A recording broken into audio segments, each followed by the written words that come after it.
ಬೋಂಡ ಮಾಡೋ ವಿಧಾನ ತಿಳಿಸ್ಕೊಡ್ತಾ ಇದ್ದೀನಿ. ಅವಲಕ್ಕಿನ 150 ಗ್ರಾಮ್ ಅವಲಕ್ಕಿ ತಗೊಂಡು ಚೆನ್ನಾಗಿ ತೊಳೆದು 1/4 ಗಂಟೆ ನೆನೆಸಿ ನೀರೆಲ್ಲ ಬಸ್ತಿಟ್ಕೊಂಡಿದ್ದೀನಿ. ಪೇಪರ್ ಅವಲಕ್ಕಿ ಆದರೆ 5 ನಿಮಿಷ ಸಾಕು, ಗಟ್ಟಿ ಅವಲಕ್ಕಿ ಆದರೆ 1/4 ಗಂಟೆ ಬೇಕು. 1 ಟೀ ಸ್ಪೂನು ಗರಂ ಮಸಾಲೆ ಇಟ್ಕೊಂಡಿದ್ದೀನಿ, 2 ಟೀ ಸ್ಪೂನ್ ಅಷ್ಟು ಚಿಲ್ಲಿ ಪೌಡರ್ ಇಟ್ಕೊಂಡಿದ್ದೀನಿ, 3 ಹಸಿಮೆಣಸಿನ್ಕಾಯಿ ಹೆಚ್ಚಿಟ್ಕೊಂಡಿದ್ದೀನಿ, ಅರ್ಧ ಈರುಳ್ಳಿ ಹೆಚ್ಚಿಟ್ಕೊಂಡಿದ್ದೀನಿ, 1 ಟೇಬಲ್ ಸ್ಪೂನು ಗರಂ ಮಸಾಲೆ ಇಟ್ಕೊಂಡಿದ್ದೀನಿ, 1 ಟೇಬಲ್ ಸ್ಪೂನ್ ಅಷ್ಟು ಧನಿಯಾ ಪೌಡರ್ ಇಟ್ಕೊಂಡಿದ್ದೀನಿ, 2 ಆಲೂಗಡ್ಡೆ ಸಣ್ಣಗೆ ಬೇಯಿಸಿ ಅದನ್ನು ಸಿಪ್ಪೆ ಎಲ್ಲ ತೆಗೆದು ಮೆತ್ತಿ ಬೇಯಿಸಿ ಇಟ್ಕೊಂಡಿದ್ದೀನಿ. ಕಡಲೆ ಹಿಟ್ಟು 100 ಗ್ರಾಮ್ ಅಷ್ಟು ಇಟ್ಕೊಂಡಿದ್ದೀನಿ. ಈಗ ನಾನು ಅವಲಕ್ಕಿನ ಇದ್ರೊಳಗೆ ಹಾಕ್ತಾ ಇದ್ದೀನಿ. ಅವಲಕ್ಕಿನ ಚೆನ್ನಾಗಿ ಈ ಥರ ಎಲ್ಲ ಮೆತ್ತಿಗೆ ಕಲಿಸ್ಕೋಬೇಕು, ಉಂಡೆ ಥರ ಬರಬೇಕಿದು. ಈ ಥರ ಉಂಡೆ ಥರ ಬರಬೇಕು. ಬೇಯಿಸಿರೋ ಆಲೂಗೆಡ್ಡೆನ ಇದ್ರೊಳಗೆ ಹಾಕಿ ಈ ಥರ ಎಲ್ಲ ಮ್ಯಾಶ್ ಮಾಡ್ಬೇಕು. ಹೀಗೆ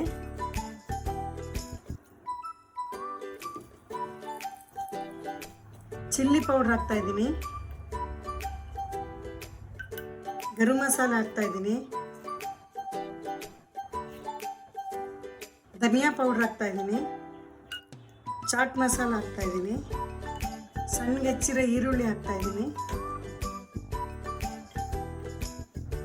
ಹಸಿಮೆಣಸಿನ್ಕಾಯಿ ಹಾಕ್ತಾ ಇದ್ದೀನಿ, ಕಡಲೆ ಹಿಟ್ಟು ಹಾಕ್ತಾ ಇದ್ದೀನಿ,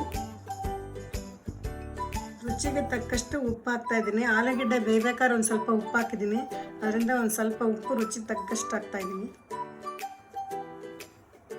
ಇದೆಲ್ಲ ಚೆನ್ನಾಗಿ ಕಲಿಸ್ಕೋಬೇಕೀಗೆ.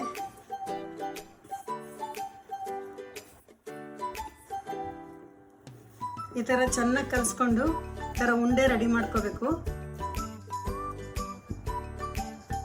ಕೊತ್ತಂಬರಿ ಸೊಪ್ಪು ಹಾಕಿರಲಿಲ್ಲ, ನಾನು ಕೊತ್ತಂಬರಿ ಹಾಕ್ತಾ ಇದ್ದೀನಿ.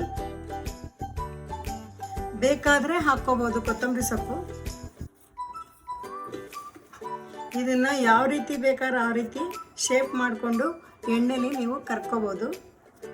ಉಂಡೆ ಥರನಾದ್ರು ಕರಿಬೋದು, ತಟ್ಟೆ ರೌಂಡ್ಗೆ ಒಡೆ ಥರನಾದ್ರು ತಟ್ಟಿ ಹಾಕ್ಬೋದು. ನಾನು ಬೇರೆ ಬೇರೆ ಥರ ಈ ಥರ ಬಿಲ್ಲೆ ಥರ ಗುಂಡಿಗೆ ರೌಂಡ್ಗೆ ಈ ಥರ ಎಲ್ಲ ಮಾಡ್ಕೊಂಡಿದ್ದೀನಿ. ನೀವು ಯಾವ ಥರ ಬೇಕಾದ್ರೂ ಶೇಪ್ ಮಾಡ್ಕೋಬೋದು. ಇದನ್ನು ಎಣ್ಣೆಗೆ ಹಾಕಿ ಇವಾಗ ಕರಿಯೋಣ ಬನ್ನಿ. ಆನ್ ಮಾಡಿ ಬಾಣಲೆ ಇಟ್ಟಿದ್ದೆ, ಎಣ್ಣೆ ಹಾಕಿದೆ, ಎಣ್ಣೆ ಚೆನ್ನಾಗಿ ಕಾದಿದೆ. ಇವಾಗ ನಾನು ಮಾಡಿರೋದನ್ನ ಇದರೊಳಗೆ ಒಂದೊಂದೇ ಹಾಕ್ತಾ ಇದ್ದೀನಿ.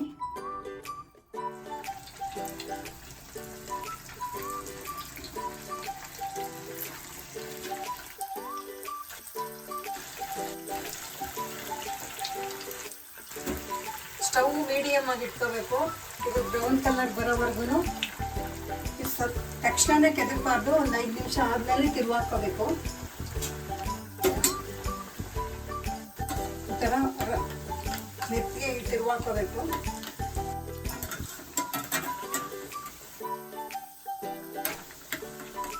ಬ್ರೌನ್ ಕಲರ್ ಬರಬೇಕು. ಬ್ರೌನ್ ಕಲರ್ ಬರೋವರೆಗೂ ಕಂತ ಇರಬೇಕಿದು ಈ ಥರ, ಇಲ್ಲಾಂದರೆ ತಳ ಕಚ್ಕೊಂಡ್ಬಿಡುತ್ತೆ. ಇವಾಗ ಇದನ್ನು 10 ನಿಮಿಷ ನಾನು ಚೆನ್ನಾಗಿ ಬೇಯಿಸಿದ್ದೀನಿ, ಚೆನ್ನಾಗಿ ಬೆಂದಿದೆ. ಅವಲಕ್ಕಿ ಬೋಂಡ ರೆಡಿಯಾಗಿದೆ, ಸವಿಯಲು ಸಿದ್ಧವಾಗಿದೆ.